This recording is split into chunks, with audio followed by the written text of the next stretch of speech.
Soundings Audiobooks presents an unabridged recording of Listening Valley, written by D.E. Stevenson, read by Emma Dean-Verno. The moral right of the author has been asserted.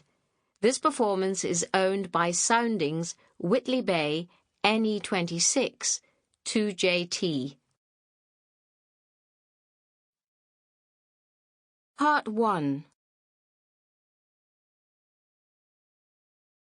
Chapter 1. The House with the High Wall.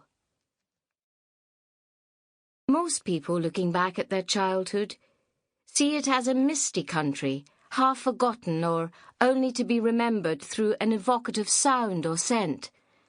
But some episodes of those short years remain clear and brightly coloured, like a landscape seen through the wrong end of a telescope. It was thus that Louise Melville was always to remember the house with the high wall and the adventure connected with it. Antonia was to remember it too, but not so vividly, for really and truly it was Lou's adventure. Lou was the adventurous one. The house with the high wall was within 5 minutes' walk of their own house, the house in which they had been born and in which they lived with their father and mother. But whereas their own house was one of many all exactly alike, and was situated in a square with a small and very sooty garden in front, the house with a high wall stood alone, surrounded by a solid grey stone wall and half hidden by trees.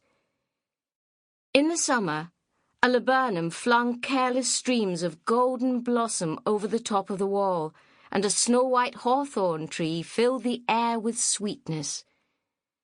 The children often walked round that way in the afternoon, and they used to linger as they passed the tall wooden door in the hope that it would open and give them a glimpse of the garden and the house. But Nanny did not approve of lingering here. She never said anything, but always hurried them on. Lou and Tonia did not ask why, of course, for they were aware that Nanny would not tell them. Nanny was an adept at the art of turning questions aside, questions that she could not or would not answer. "Perhaps an ogre lives there," Tonia said.